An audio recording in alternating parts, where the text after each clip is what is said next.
Hey guys, gonna give you a quick rundown on W163 shocks. I made this sweet little illustration to help us out. What you can see here, the two black ones are factory, and these two here are Rancho RS9000s for a 97 4Runner. So these are front shocks for the Mercedes. These are rear shocks for a 4Runner. So what was important to find was a shock that had the same or even a little bit less, if possible, of a compressed length. So with the factory one, we're looking at 13, between 13 and 8. It's kind of hard to tell. Squishing it down because factory shocks come with that little cushion there, and yeah, the Ranchos don't. Second important thing to find was one with more travel, more extended length. So these factory shocks only have 2 inches of travel. That's it. From about 13 to 15. That's 2 inches of travel. That's nothing if you're gonna try and off-road one of these.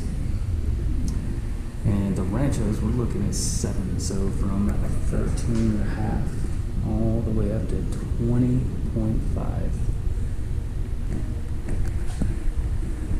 And another key difference in the Ranchos and the stock ones is the adjustability. So this has a little adjuster knob on it to go from ride stiffness of 1 to 8. I can't speak on the comfort of these yet. As you can see, they're brand new. I just got them, so I haven't fitted them in the truck yet. What I do have in there is some $30 parts store shocks from a 97 4Runner, so I know that they fit.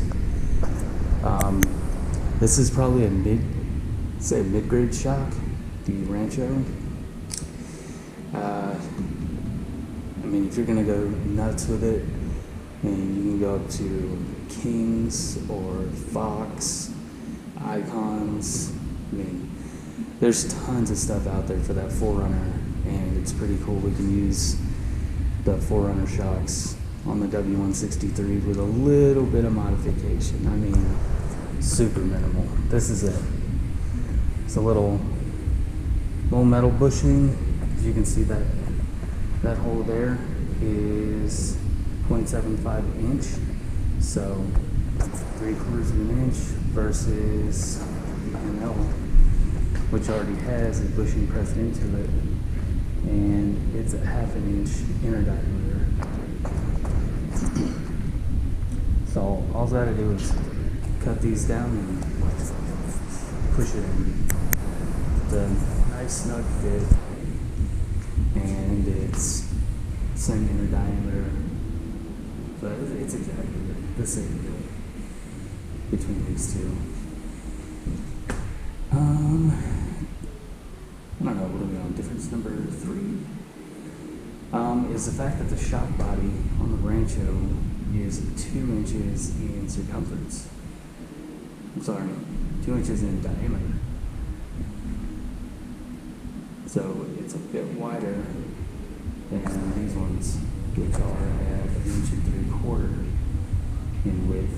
The actual length of the shock, I guess you want to call it the tank, is, for all intents and purposes, the same.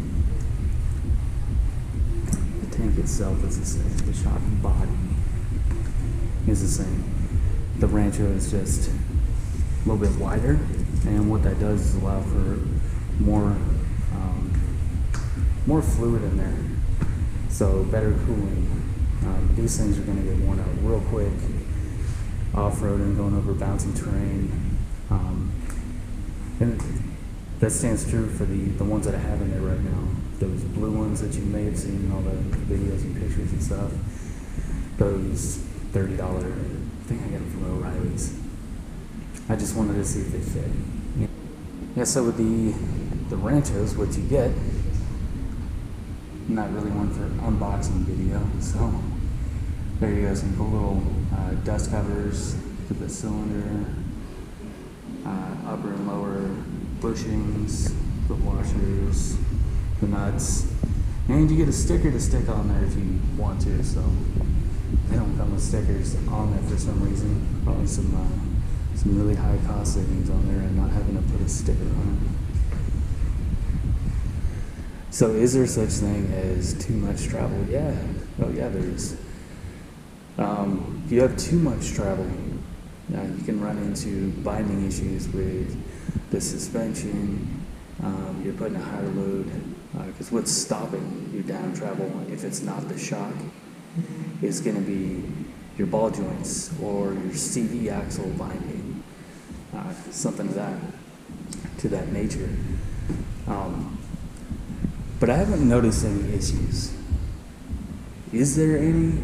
I can't say definitively yes or no, but I can say with the setup that I have on the ML430, there's no issues with the front. I've had vehicles with significant lift with independent suspension, and there was a lot of down travel to them. And say with that tire up in the air, where all the down travel's at, with your shock fully extended, you've got the max CV angle, was there some binding? Yeah, I could find some binding, like if say you jack up the vehicle, every once in a while you just get that click, click, click, while you're trying to spin the tire over. That's not really gonna hurt anything with no load on it. If you shock load a CV axle, it ain't good for it anyway. So if you're sitting there spinning, and then you dump that tire onto some terrain and it gets grip, I'm just hoping these German CVs hold up better than the Toyota ones, because I snapped